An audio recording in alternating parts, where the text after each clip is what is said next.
José Ricardo Henner ocupou 2 vezes o cargo de vereador na Câmara Municipal de Manaus, hoje está no 2º mandato como deputado estadual e agora concorre às eleições para prefeito de Manaus.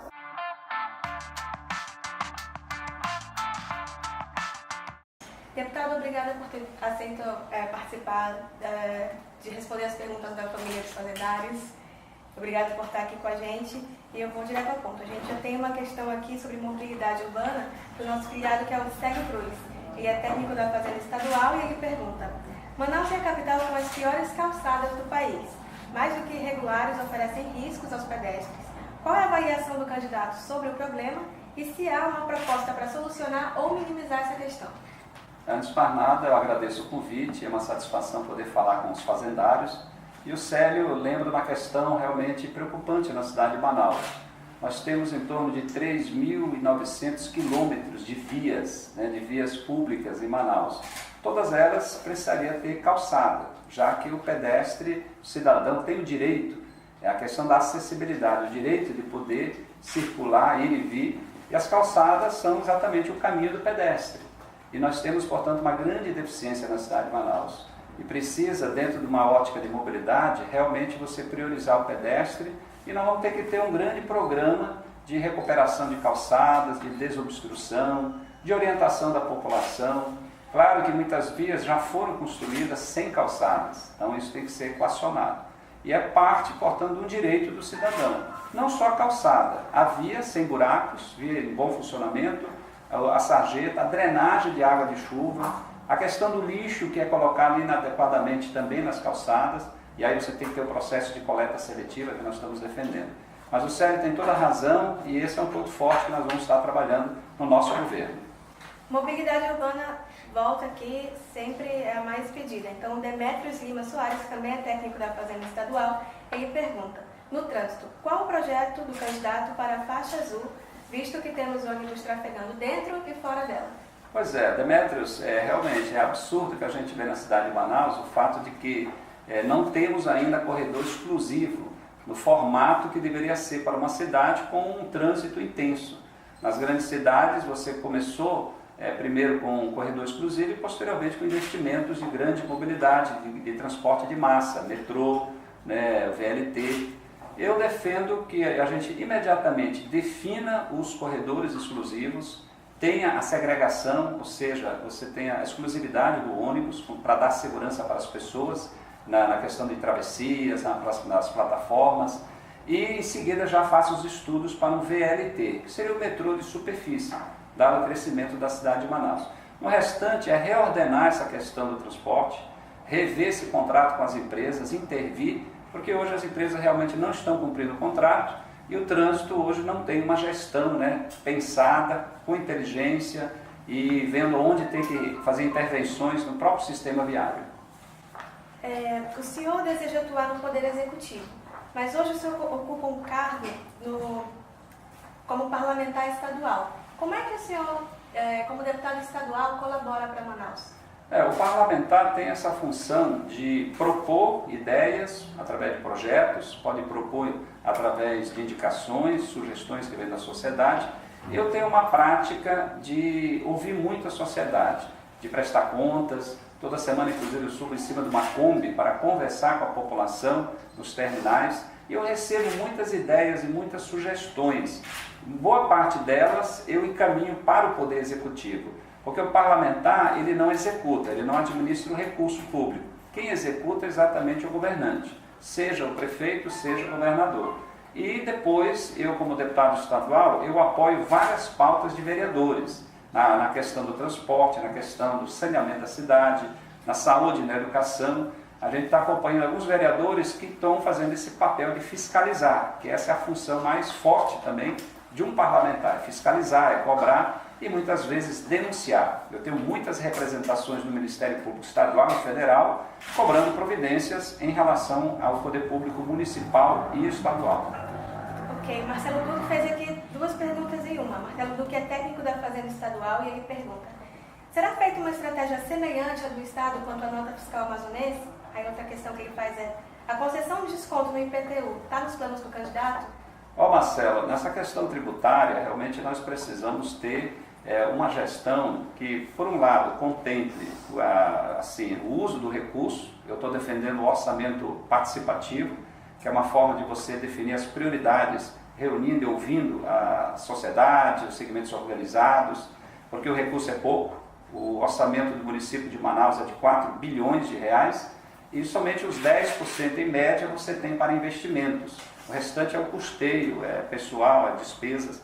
E a arrecadação própria do município, IPTU e ISS, não chega a 20%.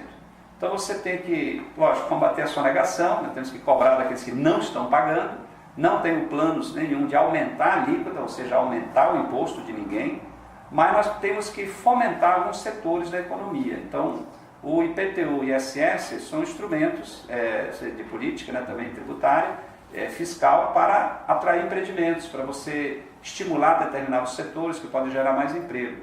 Então, o IPTU tem que ser usado, por exemplo, na questão turística, de preservação do patrimônio histórico, na questão ambiental, né? Então, nós temos várias propostas nesse sentido. Mas, no geral, nós temos que fazer com que aqueles que não estão contribuindo com as suas obrigações, a gente possa criar todos os meios para eles contribuírem.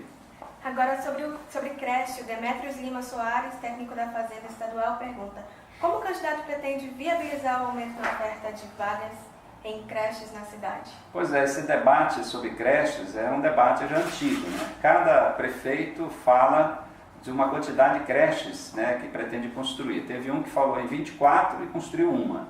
Um outro falou em 1.000 creches e construiu próximo de 10. E o atual prefeito prometeu 110 e só construiu, menos de 10 ele construiu. Quer dizer, todos na promessa. A creche é necessário, né, nós vamos estar construindo creches, mas o que acontece? O município ele é responsável, segundo a Constituição brasileira, pelo ensino fundamental, ou seja, educação infantil e o ensino fundamental regular, até a 9ª série, no 9º. Então, essa é a obrigação do município. Inclui-se creche também, assim como assistência social. O que nós estamos propondo, inclusive com o nosso slogan principal na área da educação, é toda criança na escola, principalmente na faixa escolar. A creche, ela é necessária, ela tem que ter, vamos dizer assim, uma atenção, mas ela depende de investimento do próprio governo federal.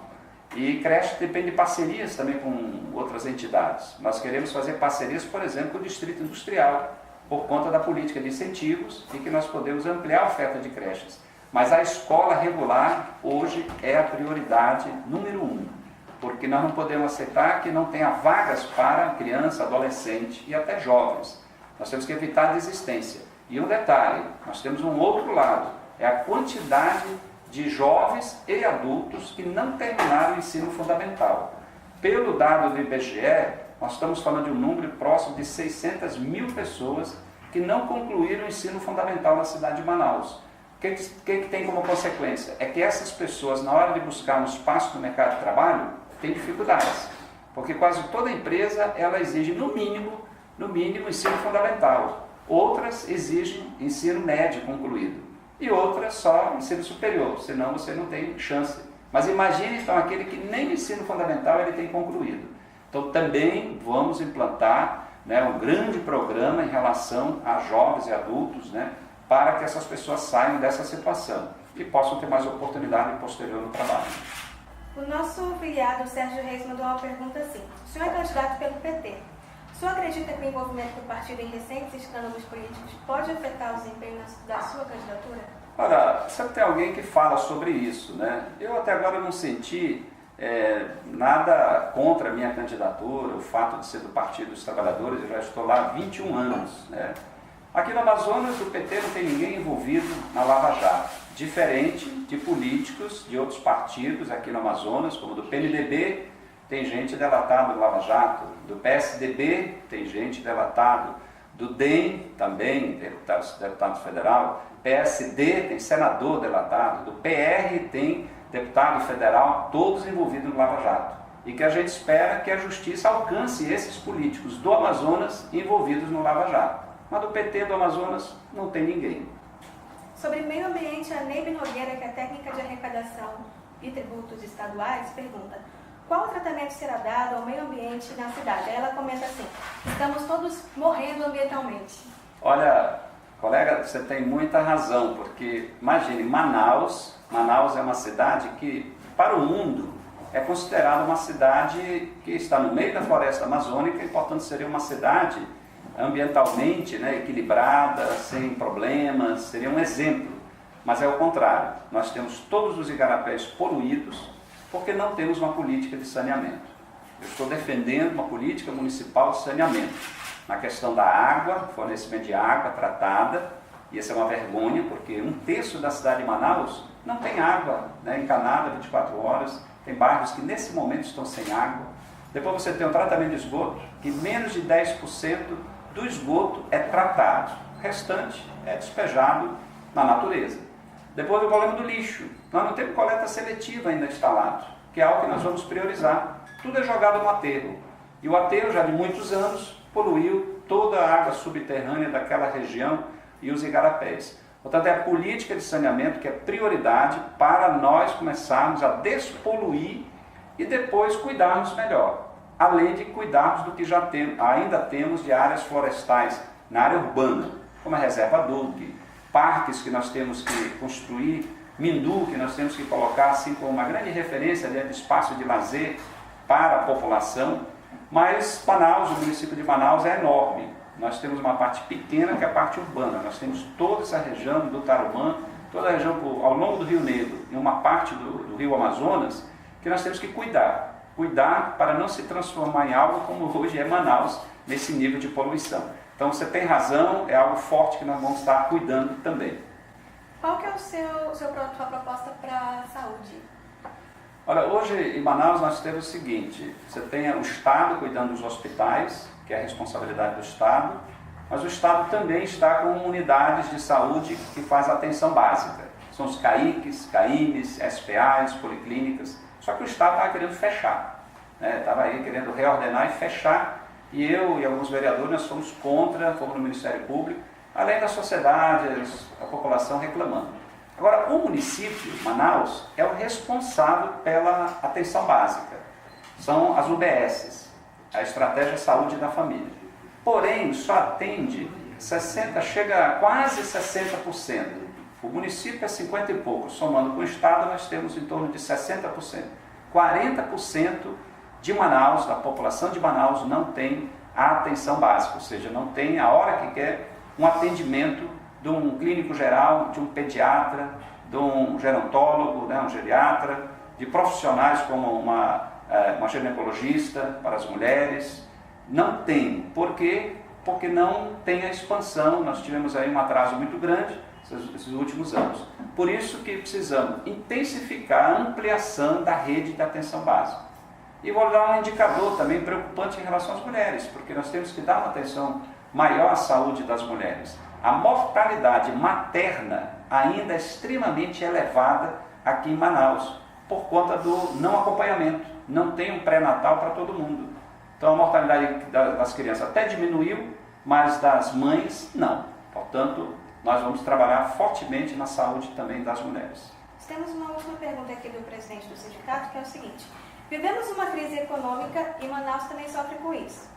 Qual é a verdadeira situação econômica da prefeitura? Tem dinheiro para fazer alguma coisa? Como atender as demandas da população manauara quando os recursos disponíveis são escassos? Olha, o orçamento do município de Manaus está em torno hoje de 4 bilhões de reais, 4 bilhões e 100 milhões de reais. Nos últimos, contando com esse orçamento, vamos imaginar que ele seja todo executado, né, seja realizado, e mais os 3 anos passados, o prefeito atual teve em torno de 15 bilhões de reais em mãos para investir na cidade. Muito mais do que qualquer outro prefeito, né, anterior. Então, mesmo na crise, a arrecadação geral do Estado, do município no caso, dos repasses federais, dos repasses estaduais, se manteve bastante estabilizado. Então aqui o prefeito não pode reclamar do recurso. Você pode falar daquilo que a mais precisaria ser feito no caso de investimentos de infraestrutura e que precisaria de recursos de fora. Eu, inclusive, defendo que se busque recursos fora, se busque recursos estaduais, parcerias estaduais. Por quê? Porque grandes obras de intervenção na cidade de Manaus, como o sistema viário, a mobilidade urbana de modo geral, o novo sistema de transporte que eu defendo, precisa ter recursos de parcerias, Estado, governo federal e até empréstimo do exterior. Não tem jeito. Porque Manaus é uma cidade, é a 7ª maior cidade em termos de população do Brasil. 7ª maior cidade do Brasil. Mais de 2 milhões de habitantes. Então você tem que buscar recursos para investimentos de médio e longo prazo, intervenções fundamentais aí. Então, o recurso tem que ser melhor utilizado, inclusive definidas prioridades. O prefeito, até 2015, ele gastou quase 200 milhões de reais só em publicidade, coisa que nenhum prefeito tinha gasto tanto. Nem o governador, com um orçamento 3,5 vezes maior do que o do município, gastou tanto em publicidade. Então você tem que definir prioridades. Só para você ter uma ideia, o somatório dá uns quase 230 milhões de publicidade. Eu deixaria uns 50 milhões, que é mais do que suficiente em 4 anos, e com os outros 170 milhões daria para construir em torno de 40 escolas, de 8 salas, com quadra coberta, uma escola completa. Repito, com 170 milhões, iria construir 40 escolas, 40 e pouco, 42 para arredondar melhor. Por quê? Porque esse é o custo real de uma escola e essa seria a destinação mais correta desses recursos públicos e que o povo tanto precisa. Candidato, obrigada. Só tem 30 segundos para as suas considerações finais. Muito obrigado também pela oportunidade. Peço o seu apoio, o seu voto, Dê um voto de confiança na nossa luta, na nossa caminhada, nas nossas propostas. Eu já fui 2 vezes vereador, 2 vezes deputado. A nossa experiência profissional de 23 anos como economista, ajudando a implantar empresas, gerar emprego. Conhecemos a cidade, moro desde criança. Portanto, peço apoio, peço votos. É o número 13. Um grande abraço do José Ricardo.